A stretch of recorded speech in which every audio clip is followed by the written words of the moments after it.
Well, welcome back, everyone. Thank you for joining us. This is our third try at Behind the Stories with Clark County Today. I'm Jacob Granneman, and I'm so excited to be here today with our kind of de facto transportation reporter, John Ley. He's been working with us for several months now, really digging into a lot of the things that surround transportation as it affects all of us, because pretty much all of us have to get from point A to point B at some point, right, John? Absolutely. So we're kind of just going to dive into what it's been like over the last, 12, 13 months. Obviously, COVID has been a huge part of our lives during that time, and kind of what has changed for you. You're a part of so many different groups and observing and reporting on so many different elements of transportation in Southwest Washington, and also as it connects to Oregon. What do you think has been the biggest things that you've just witnessed over the last year from seeing it kind of go maybe lower priority now back to a higher priority? What are some of the big takeaways for you? Well, so many moving parts, and it's a great discussion. What so many people have found, backing up, is Southwest Washington, Clark County had roughly 70 to 75,000 people commuting into Oregon to work. And so that was a huge number of people crossing the two bridges we've got to go get a paycheck. They work all day, they pay their Oregon income taxes, right? Then they come home in the evening, and in a sense, the making lemonade from lemons, the delight is that an awful lot of people learned that they could be a productive employee from home. Right. And so from a transportation perspective, we went from parking lots on I-5, right. I-205, I-84, close to 12 hours a day, to free-flowing traffic. People could get wherever they wanted to go fairly expeditiously, very few traffic jams. And so the demand for transportation infrastructure dropped precipitously, number one.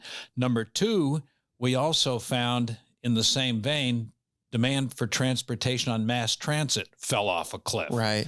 And of course, part of that related to COVID is the reality of being inside, tightly packed with a whole lot of other people. Sure. Yeah.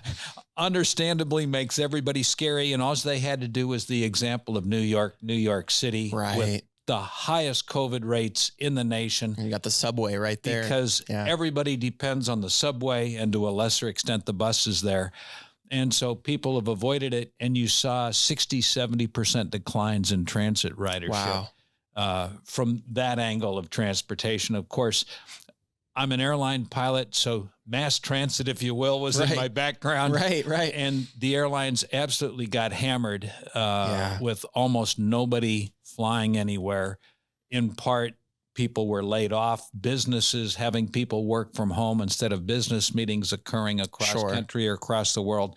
And so now finally you begin to see the resurgence in the economy, the use of transportation, but it's still a long ways off. Right. Well, and I think it's interesting you touched on how there's, we have very different forms of transportation. I mean, we have everything from ferries to planes and everything in between, and all of it was affected by the pandemic. I don't think we've ever seen a situation that has, cross-departmentally, if you will, affected all forms of transportation. So then I guess kind of, what are some of the things that you've observed that maybe became clear, or even were just more like surprising? Like I know one that everyone has always talked to me is like, wow, the traffic is like non-existent now, right?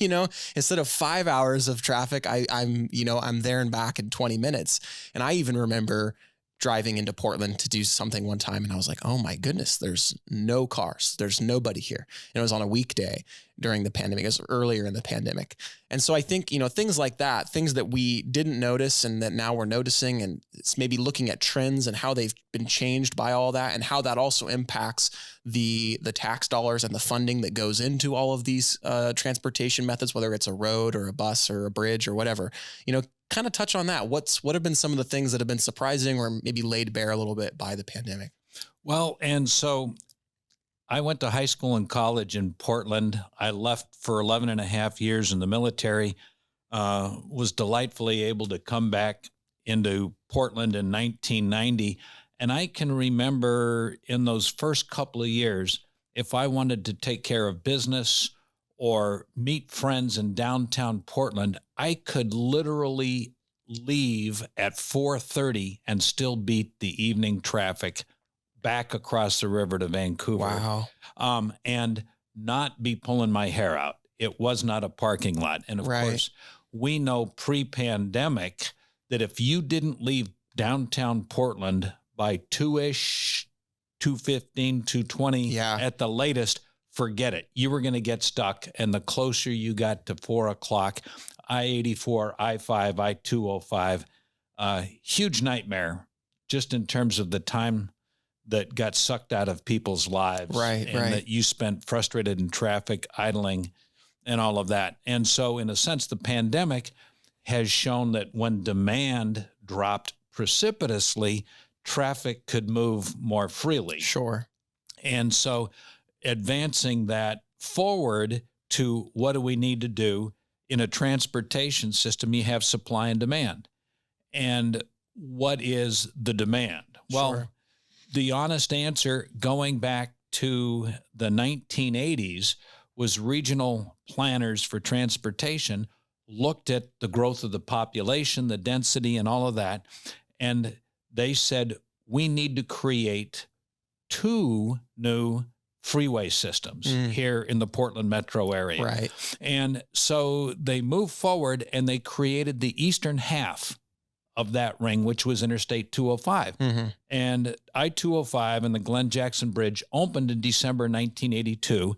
And the plan was to immediately then move forward and build a western half of the ring, a western bypass, because not everybody wants to go into the core of downtown Portland. And every city, I've been blessed to travel all over the world. Every major city has one or multiple ring roads. One of the tales I tell is I've been in Beijing, China, 20, 30 million people. They have 8 ring roads in their inner core. But it is, not everybody wants to go into the inner core. And so we like options and all of that stuff. And so we were supposed to build our western half of the ring road. And it makes sense, but the politics didn't work out in the area. They stopped building it. And of course, today you're talking 10, 20, 30, 40 times the cost for what it would have been had they gone ahead and moved it. There are actually maps showing the completed ring road for 1990 was the plan. Interesting. And how much better we would have been. But December 1982, I-205 opened, and our regional transportation councils got wonderful information, and they showed the drop of traffic on I-5 and using the Interstate 5 bridge because people had another option. They went to I-205, and basically it took a decade for traffic levels on I-5 to grow back up to where it was before we opened that bypass. Interesting. And so some people will say, see, it didn't provide transportation relief in the long term. You maybe had a decade, but blah, blah, blah, blah, blah. Investing in transportation doesn't work. No, it absolutely works. The challenge was our economy grew. We had a lot more people grow, move to the area. We were booming for a lot of good reasons, and we were a very desirable location. Macro sense, when they opened the were building the Glen Jackson Bridge in I-205 in 1980, the Portland region had 1.3 million people. Here we are 40 years later, 2.6 million people. We've more than doubled, almost tripled. I mean, we've got, do you think if the population doubled, the number of cars on the road doubled? It's possible. You know, demand has gone up. And hence, since we haven't added major transportation infrastructure, you naturally have traffic congestion. And Portland has earned the dubious honor of being the 8th worst in the nation for traffic congestion. Interesting. Until last year, tying it back to COVID. What happened? Oh, everybody said, guess what? We now are 12th worst in the nation. We've improved by 4 notches. And the answer to that is, because we had such from a work perspective, sad decline in the number of people using our transportation facilities that other locations in the nation that didn't have that much of a decline now look worse. Right. So it's all perception. Yeah, Right. all perception. I mean, everywhere in the U.S. obviously shut down and varying impacts on transportation. But nonetheless, at the end of the day, we got a little bit better, but it's just because others got worse. Right. And now traffic levels are going back up, and we're starting to see, avoid I-5 at 7 to 8 o'clock-ish in the morning. Right. Or coming back home, for a little while there, you could be over in the Portland side doing business, shopping, whatever. And hey, it's 3:30 and I made pretty good tracks getting home instead of I used to be out of there by 2, Right. And so that's where we're headed. And so at the end of the day, people's most valuable commodity is time. Right. That's what they value the most, whether it's time with work, time with their family, taking care of business, whatever. And the less time they spend in traffic congestion, it's the most precious thing to them. Right. Absolutely. Well, and I think too, that's kind of bleeds into what I wanted to know next is where are we at now? Like many of these topics we just touched on with the ring road and some of these developments that have been kicked around for, at this point, decades. What are some of the proposals and ideas that are being, exchanged right now between state legislatures, between local lawmakers and cities and all of the people that work to maintain and are supposed to enact, a healthy transportation system? What are some of the things we've learned over the last several months, and kind of where do we stand on some of the big ticket items? So there's an hour-long conversation, my friend. Right. And the Spark Notes version. Yeah. So amazing. So most people here in the Portland metro area and in Southwest Washington know there's a huge conversation about replacing the Interstate 5 bridge. Right. And it is tied to many facets of it's an old bridge with an asterisk that's appropriately discussed, tied to how much money do we have. It goes back to the failed Columbia River crossing effort. And in the macro sense, the CRC, not John Ley, but an Oregon State Supreme Court judge, heard a lawsuit and appropriately said the CRC was nothing more than a light rail project in search of a bridge.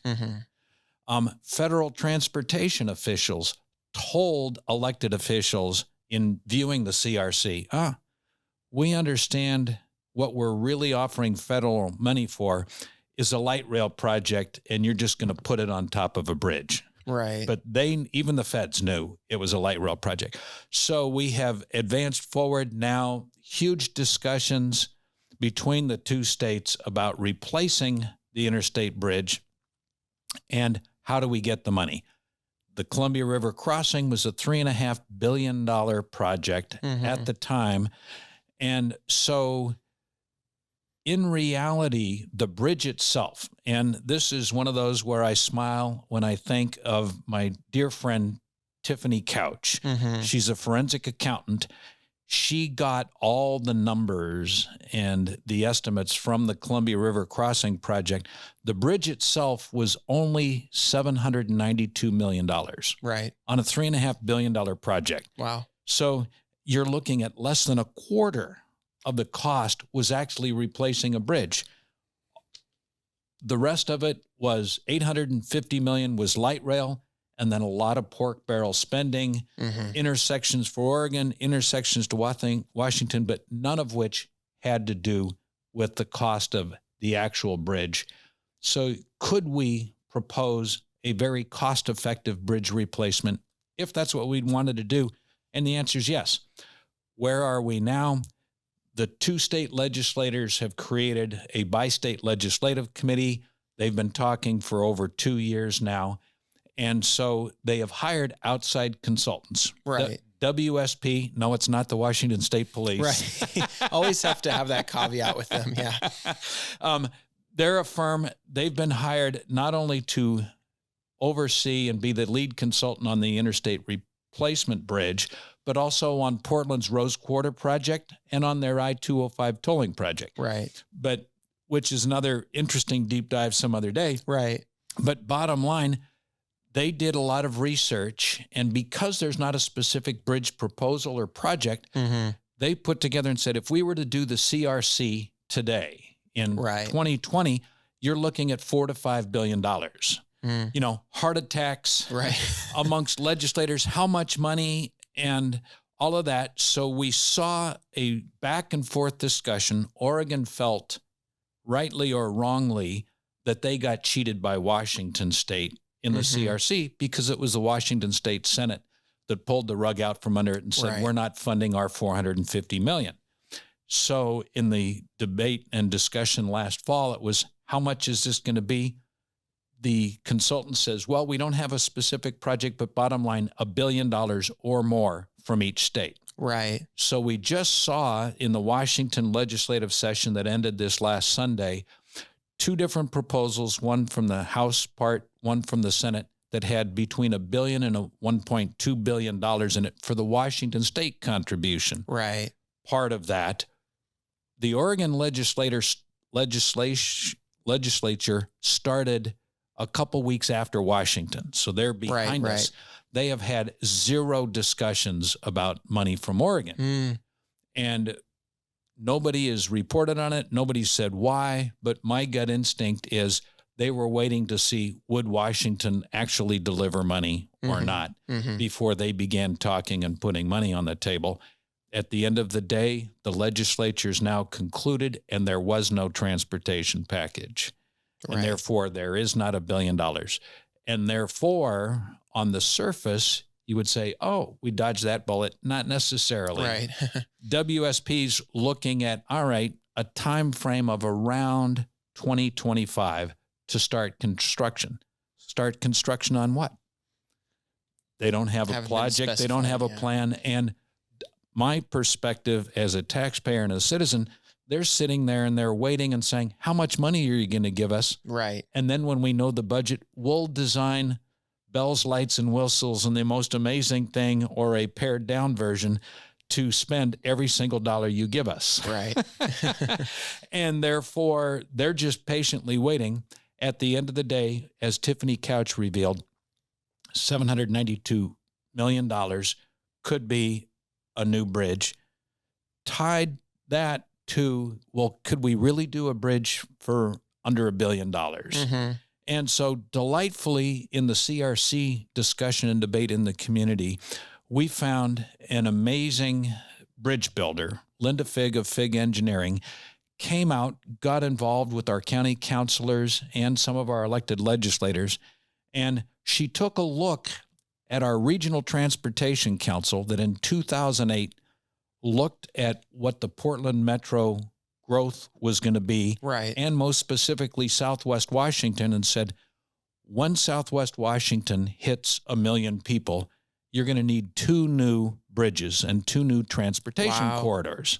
Not 1, but 2. Wow. And delightfully, the RTC and their staff said, tell you what, we don't want to tell you where it has to be. So they offered 2 options for each transportation corridor. Interesting. They showed 2 bridges to the east of I-205 and 2 bridge locations to the west of I-5. And they said, you can put them wherever you want. We're just showing you where you're going to need transportation relief. And they were absolutely right. So Linda Figg came to the community, looked at that 2000 RTC visioning study from 2008 and said, tell you what, in her mind, the most logical connection was 192nd on the east end of Vancouver. It's up on a bluff, and you connect to 181st in Portland. 181st, major north-south corridor in Portland. 192nd is kind of our alternative north-south corridor. 164th, 162nd is kind of the main east one besides I-205. But that corridor was part of the RTC 2008 visioning study. Interesting. And so she said, great. She looked at it and she came up with the proposal, $840 million fixed price contract. She said, you sign a contract, $840 million. I'll put together all the subs. We'll use Southwest Washington and Oregon firms, labor, materials, and all that. And if the cost goes over, we'll eat it. Wow. And if not, we'll deliver it under cost. And the taxpayers aren't going to be on the hook. Well, if you look at that reality for a major bridge, fixed price, and compare it to the CRC, was going to be $900 million from Oregon and Washington. $450 million each. You could have done it without any tolling, without requiring any money from the federal government. would have been easy, cost effective. It wasn't going to be ugly, but it was going to be utilitarian. Sure. But it serves the people. Right. And that's wonderful. So those are two examples. Tiffany Couch showing the bridge in the CRC was $792 million. And then Linda Figg saying $840 million for that. And then later on, because some of Portland was saying, no, we don't want a bridge to 181st. Amazing meeting with the mayors of Troutdale, Fairview, and Wood Village. I had the privilege of sitting in on it. It was a dinner meeting, 2.5 to 3 hours. We talked. They wrote a letter saying, please, will you build an East County bridge connecting Troutdale, exit 17 on Interstate 84, with Highway 14 in the Camas-Washougal area. Interesting. And we went back to Linda Figg and said, hey, we can't ask you to spend oodles of time on this, but is it possible you could do this at the other locations shown in the RTC visioning study? And she says, absolutely. Wow. And she said, the river's narrower. You don't have the high cliff that 192nd has. Right. And all that. She says, I could do it for around $800 million. Wow. Again, under $1 billion. That was back, obviously, close to a decade ago. But from a taxpayer perspective, we could do this very cost effectively if we wanted to. Interesting. And so we could provide traffic congestion release. Obviously, that was the East County transportation needs. Kevin Peterson, an amazing transportation architect, looked at all the CRC traffic needs, transportation numbers, and all of that, provided some amazing stuff. If you did an East County bridge, it would reduce traffic congestion on I-205 by up to 20%. Wow. Where's the headache on I-205? There are a couple of them, but for Southwest Washington citizens, it's actually from the airport to just south of where 84 intersection runs in. That's a nightmare. 20% traffic congestion reduction. Kevin Peterson also looked at I-5 in the I-5 corridor. What is the growth that ODOT and WashDOT project for traffic transportation in the area going ahead 20, 30, 40, 50, 60, 70, 80, and whatnot? And he basically said, by 2050, you're going to need 8 lanes in each direction on I-5 to handle the expected growth. Well, that is for a western main traffic corridor for transportation.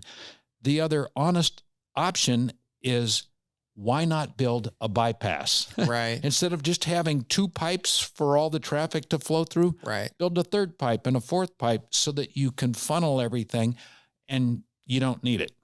And so that's part of the discussion, coupled with now another aspect of this is that, number one, Oregon passed a gas tax increase, a transportation package that asked ODOT to study tolling from the border with Washington all the way to where I-5 and 205 meet on the south end down near Wilsonville. Sure. Part of that was some improvements at the Rose Quarter for citizens. Well, huge political battle, furball. When I-5 was originally created, it went through the middle of the Albina neighborhood. And so there's big debates. You divided our community. We understand. In the macro sense, there are an awful lot of people either from the Albina neighborhood or in the broader Portland green, we don't like cars, that say we don't want more cars coming into Portland. Right. We don't want to increase the vehicle capacity. Well, if you look at Kevin Peterson's study of the numbers saying, okay, right now we need 5 lanes in each direction. And by 2050, you're going to need 8 in each direction. As soon as you cross the river, you need more lanes. Because if you think about it, you've got a little bit from Hayden Island, Marine Drive, Delta Park, Rosa Parks Way in North Portland. That people in the neighborhoods and businesses are all adding traffic. Sure.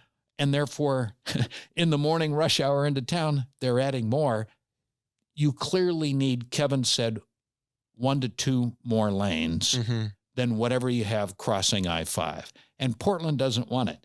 And so from a certain perspective, I say, I can respect that. Right. If Portland doesn't want more, why put oodles of lanes at all crossing I-5 as opposed to build a bypass? Right. And have the people the option, the ability to go around downtown Portland. That should make the people in North Portland very happy. No more hugely wide lanes. And for the grains, hey, you're not bringing all that traffic congestion into Portland. Go around to the west. So that's all part of the discussion. Another aspect, that Rose Quarter project, originally it was $450 million. Rough wag, half of that original $450 million was going to be used to create real estate. Right. Building 2 concrete lids over the top of I-5. Well, now, sad but typical government, ODOT said, oop, we goofed when we created the original estimate. Instead of $450 million, it's now $795 million. Wow. You know, a 70% increase, but don't worry. We know what we're doing. Right. And so part of the battle is that people are saying, no, we don't want 2 lids. We want 1. We don't want wider lanes. We don't. At the end of the day, on the surface, they were adding no new through lanes. Right. And so you've got 2 through lanes. Of course, if you put 3, 4, 5 lanes in each direction across I-5, you're going to have a traffic jam. And that's why in the CRC, for $3.5 billion, they only created a 1-minute improvement in the morning southbound commute. They got you to the scene of traffic jam 1 minute faster, right. and then you were stuck in traffic. So they didn't fix the problem. Sure. And it's supply and demand. Right. Absolutely. Wow. A lot to dig into there. That was a smorgasbord for folks listening. So thank you so much, John. Well, I guess I just would love to cap off our conversation, in your perspective, moving forward. And this is a question I've been asking other folks on the show.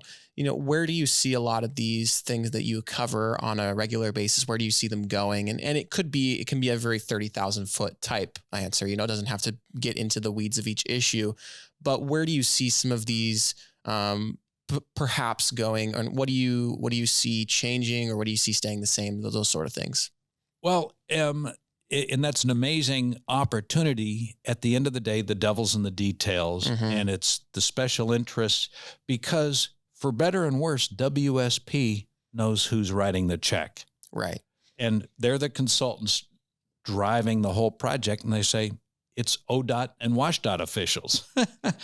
And of course, the ODOT and WashDOT officials are doing a lot on their own. And there's another discussion in the pandemic, right? How lack of oversight from elected officials over government agencies, because everybody's staying from home, meetings are no longer in persons. All of those conversations that can happen, whether it's RTC, the legislature, whatnot, are not happening, or they're happening on a much different, reduced level. But there's still a huge effort to raise money. Will it solve the transportation problem and the traffic congestion? My gut instinct is no, it's not.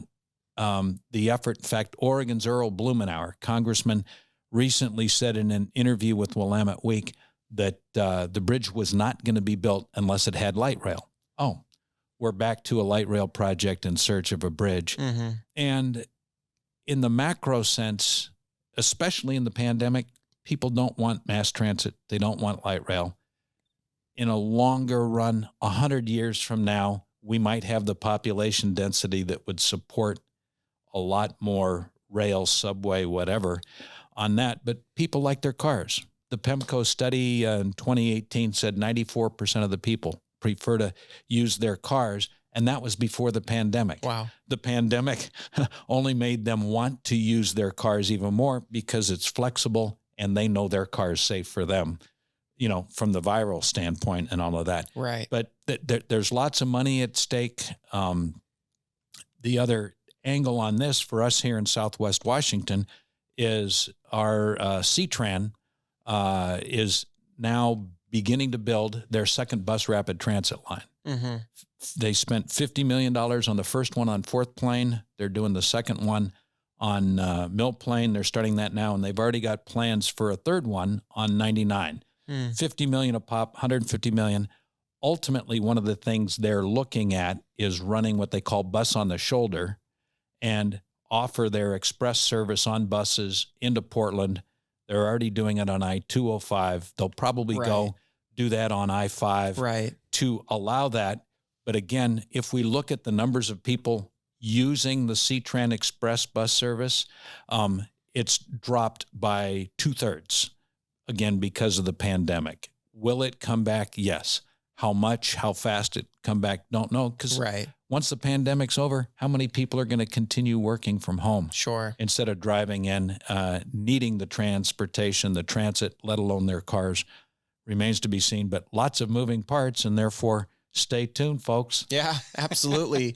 Well, thank you so much, John. I really appreciate your time. I know everybody listening really appreciates you coming and explaining a lot of these things and talking about just what it's been like to cover them and the perspectives therein. So thank you so much. And thank you, everybody, for listening. We really appreciate you tuning into this episode of Behind the Stories. We hope to do some more of these in the coming days. So be sure to check back wherever you get your podcasts, whether it's Spotify, Google Music, Apple Podcasts, wherever you listen. We'd love to see you there. And this is also going to be on YouTube in a video format where you can get it there, and always for free, just like all of the amazing content at clarkcountytoday.com. So thank you all so much. Have a great day.